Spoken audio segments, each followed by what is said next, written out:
नमस्कार दोस्तों। तो आजकल आप लोगों ने द केरला स्टोरी मूवी के बारे में जो कंट्रोवर्सी हो रही है जरूर सुना होगा कि कैसे हिंदू और दूसरे धर्म की लड़कियों को मुस्लिम लड़कों द्वारा पहले उनको मुस्लिम में कन्वर्ट किया जाता है, इसके बाद फिर उनको आईएस बनने के लिए दूसरे मुस्लिम देशों में भेजा जाता है। तो दोस्तों इस टॉपिक से रिलेटेड आप लोगों ने बहुत सारी वीडियो देखी होंगी जिसमें अलग अलग तरीके की बातें बताई जाती हैं, लेकिन आप लोगों को शायद इस मूवी के बारे में तो बहुत कुछ पता चल गया होगा, लेकिन हमारे केरल राज्य या केरल स्टेट के बारे में कुछ भी नहीं पता होगा। बस आपको ये पता होगा कि ये भारत देश का एक पार्ट है और ये साउथ में है। इससे ज्यादा आपको ज्यादा कुछ उनके कल्चर के बारे में, वहां की चीजों के बारे में, वहां की संस्कृति के बारे में नहीं पता होगा। लेकिन फिर भी लोग इस मूवी से रिलेटेड कमेंट कर रहे हैं, इस मूवी से रिलेटेड चीजें देखना पसंद कर रहे हैं, लेकिन केरल राज्य के बारे में जानना कोई पसंद नहीं कर रहा है। तो दोस्तों आज की इस वीडियो में मैं द केरल स्टोरी मूवी के साथ साथ आपको केरल राज्य के बारे में भी बताऊंगा कि आखिर वहां की संस्कृति कैसी है, वहां के लोग कैसे हैं, वहां की क्या खास बातें हैं। तो दोस्तों वीडियो में आगे बढ़ने से पहले मैं चाहूंगा आप मेरे इस चैनल को सब्सक्राइब कर दो ताकि मैं मोटिवेट हो सकूं आप लोगों के लिए और भी अच्छी और बेहतरीन वीडियो बनाने के लिए। तो दोस्तों वीडियो में आगे बढ़ते हैं। तो दोस्तों पहले मैं आपको संक्षेप में दी केरल स्टोरी कंट्रोवर्सी के बारे में बता देता हूं।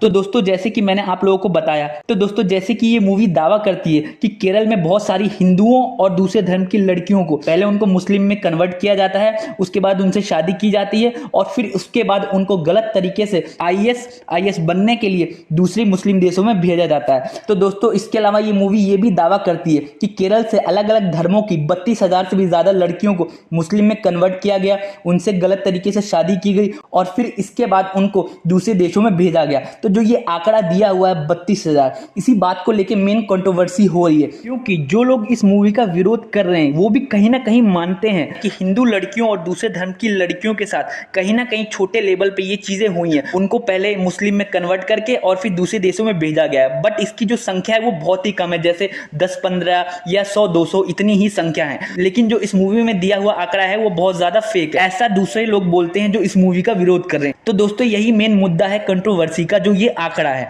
इसके अलावा कई सारे स्टेट ऐसे हैं जो इस मूवी का साथ दे रहे हैं, इस मूवी को आगे प्रमोट कर रहे हैं, इसके लिए इस मूवी को वो टैक्स फ्री कर रहे हैं। लेकिन कई सारे स्टेट ऐसे हैं जो इस मूवी को बैन करवाना चाह रहे हैं। कुछ स्टेट ने इसको ऑलरेडी बैन कर दिया है, उसमें बंगाल सबसे पहले नंबर पे। इसके अलावा यूपी ने इसको टैक्स फ्री कर दिया है। तो दोस्तों मूवी के बारे में बहुत सारी बातें हो गई और ये कमाई भी अच्छा कर रही है और अच्छा कमाएगी भी। लेकिन अब हम केरल राज्य के बारे में, केरल स्टेट के बारे में कुछ बातें कर लेते हैं। तो दोस्तों केरल भारत का एक ऐसा राज्य है जिसकी जो लिटरेसी रेट है, मतलब साक्षरता दर है, वो बहुत ही ज्यादा है, 94% के आसपास है। मतलब कि केरल में 100 में से 94 लोग पढ़े लिखे पाए जाते हैं, जो कि पूरे भारत में सबसे अच्छा और सबसे ज्यादा लिटरेसी रेट है। तो दोस्तों इसके अलावा भारत में पहली मस्जिद केरल में बनाई गई थी और जो भारत का पहला चर्च था वो भी केरल में ही बना था।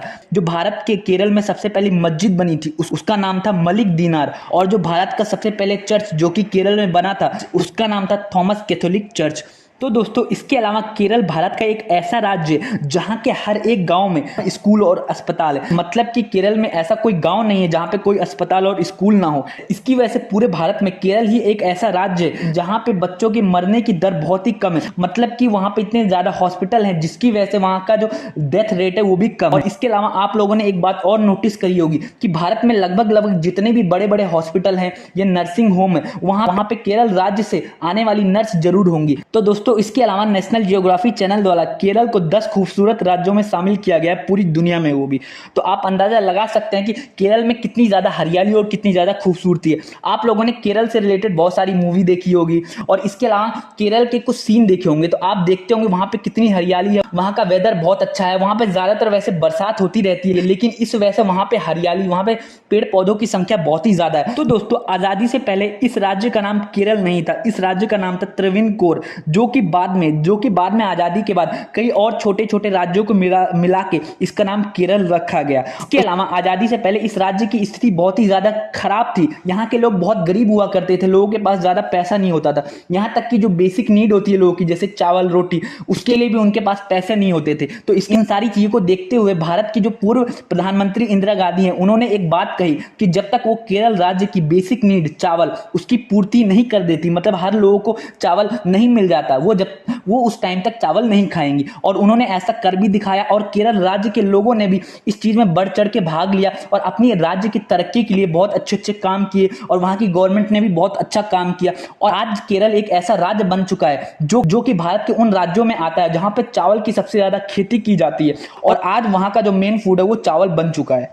तो दोस्तों, इसके अलावा आज केरल राज्य की जीडीपी 131 बिलियन डॉलर से भी ज़्यादा की हो चुकी है। यहाँ के लोगों की पर कैपिटा इनकम $3000 से भी ज़्यादा की है, जो कि पूरे भारत की औसतन पर कैपिटा इनकम से काफ़ी ज़्यादा है। यहाँ के लोगों का मेन इनकम स्रोत जो है वो खेती है। यहाँ पे मतलब कि यहाँ पे ज़्यादातर लोग खेती करके ही पैसा कमाते हैं, और यहाँ पे बहुत ही कम ऐसे गरीब मिलेंगे जिनके पास अपना घर नहीं है। यहाँ के लोगों के पास अपना ट्रेडिशनल घर है। जैसे कि आप लोगों को पता है कि केरल राज्य में बहुत सारी नदियाँ हैं। केरल राज्य में लगभग 44 से भी ज्यादा अलग अलग टाइप की नदियां हैं। इसके अलावा ये समुद्र के किनारे बसा हुआ है, जिसकी वजह से यहाँ पे मछली का व्यापार बहुत ही ज्यादा होता है। यहाँ के लोग ज्यादातर मछली को पालते हैं, उनको दूसरे राज्यों में बेचते हैं। केरल राज्य में मलयालम लैंग्वेज बोली जाती है, और यहाँ पे उसके बाद ज्यादातर इंग्लिश बोली जाती है। इसके अलावा अगर मैं आपको एक खास बात बताऊं कि भारत की पहली 3D मूवी केरल में ही शूट हुई थी। उसका नाम माई डियर कुचिस्तियन था, जो कि भारत की पहली 3D मूवी मानी जाती है, और ये मॉलीवुड द्वारा बनाई गई थी, मतलब कि केरल की फिल्म इंडस्ट्री द्वारा बनाई गई थी।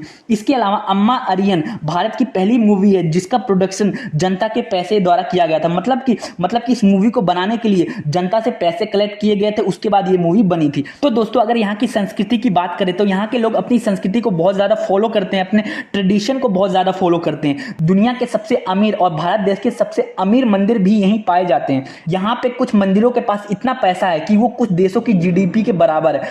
तो आप अंदाजा लगा सकते हैं कि यहाँ के मंदिरों के पास कितना ज्यादा पैसा और कितना ज्यादा धन है। इसके अलावा अगर आप स्पेस और साइंस में रुचि रखते होंगे तो आप लोगों को पता होगा कि स्पेस से रिलेटेड जो ज्यादातर खोजें होती हैं वो इसी राज्य से होती हैं। इसी राज्य में ही भारत का पहला स्पेस सेंटर विक्रम साराभाई है, जहां से बहुत सारे स्पेसशिप लॉन्च किए जाते हैं। इसके अलावा यहाँ के लोग ज्यादातर साइंटिस्ट और दूसरी क्रिएटिव फील्ड में इन्वॉल्व रहते हैं। तो दोस्तों, इसके अलावा मैं एक और खास बात आप लोगों को बताऊं कि केरल ही भारत का वो राज्य है जहां पे महिलाओं की संख्या पुरुषों की संख्या से ज्यादा है। जी हाँ दोस्तों, यहाँ पे महिलाओं की संख्या पुरुषों से ज्यादा है। यहाँ पे 1000 पुरुष में 1091 महिला हैं। तो आप अंदाजा लगा सकते हैं कि यहाँ महिलाओं को कितना ज्यादा प्रोत्साहन दिया जाता है आगे बढ़ने के लिए। तो दोस्तों, अगर मैं केरल राज्य की बात करूं तो ऐसे बहुत सारी आपको बातें मिल जाएंगी, और ये वीडियो और भी लंबी हो जाएगी, लेकिन बातें खत्म नहीं होगी। उम्मीद करता हूं आपको ये सारी चीजें समझ आ गई है। जाते जाते यार आप इस चैनल को सब्सक्राइब कर दो, ताकि मैं मोटिवेट हो सकूं आप लोगों की और भी अच्छी अच्छी और बेहतरीन वीडियो बनाने के लिए। वीडियो देखने के लिए आपका बहुत बहुत शुक्रिया।